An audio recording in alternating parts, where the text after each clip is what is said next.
Here's the other microphone. I just noticed the time is 23 minutes after, so you give me 5 minutes to walk out the building.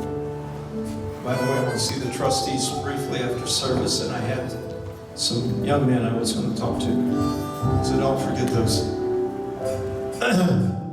What you don't know is that for the last few months, I've been meeting with Ron several times in a week. We've been sitting down talking at McDonald's, and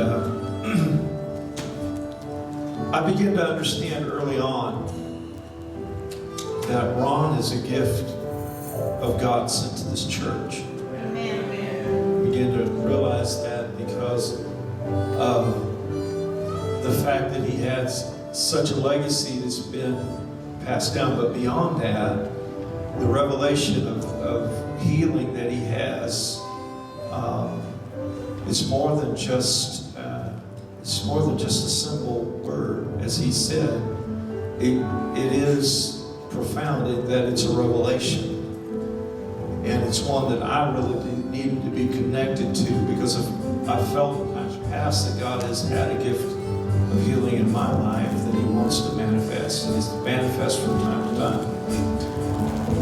But and because of that, we began to celebrate some of the healing miracles that we've seen. We talked about getting those things on social media. There's a young lady we want to make sure today we get some information from and get a picture. But here's what I want you to know. These teachings and things that you hear are something that God has sent to this church for another chapter in this church's life.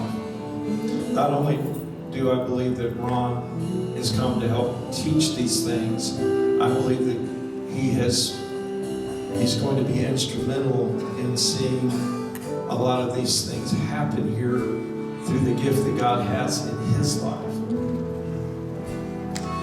So as your pastor, I'm just sharing these things so that you understand that you're getting a grip on this.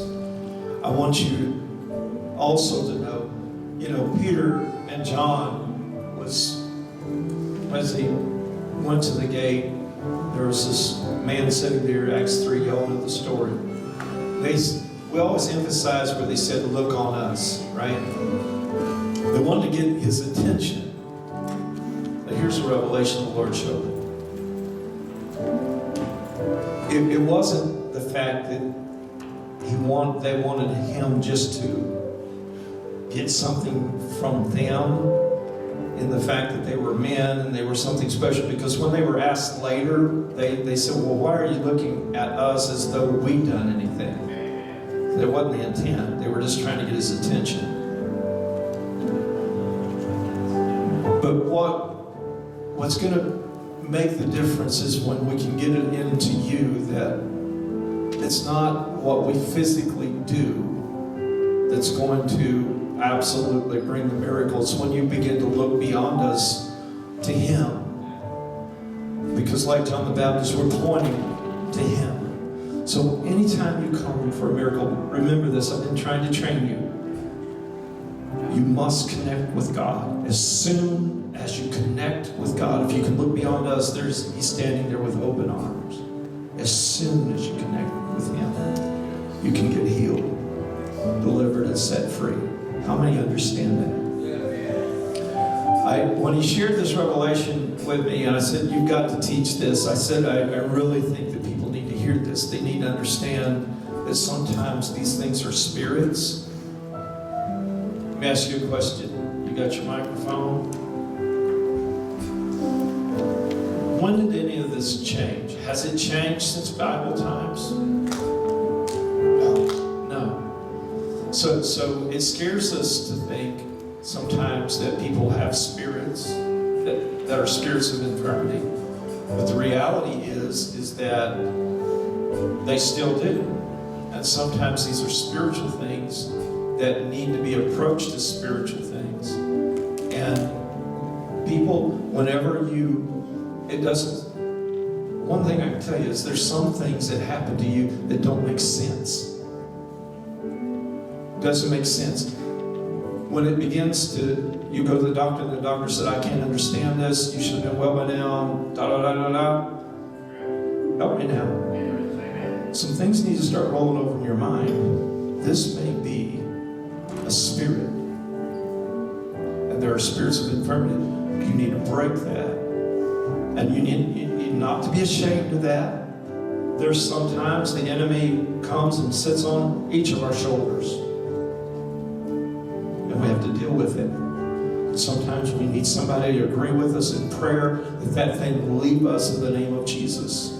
Can I hear an amen? There's some people that God's dealing with right now. I don't know all your story.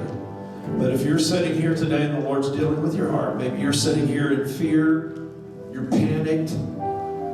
Ron described the service that he sat in. He was just waiting on that altar call. Well, right now, it's your time. You can come.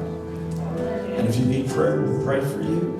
If you need to hit the altar and just call out on the name of the Lord, you can do that. God is here. I want you all to stand with me.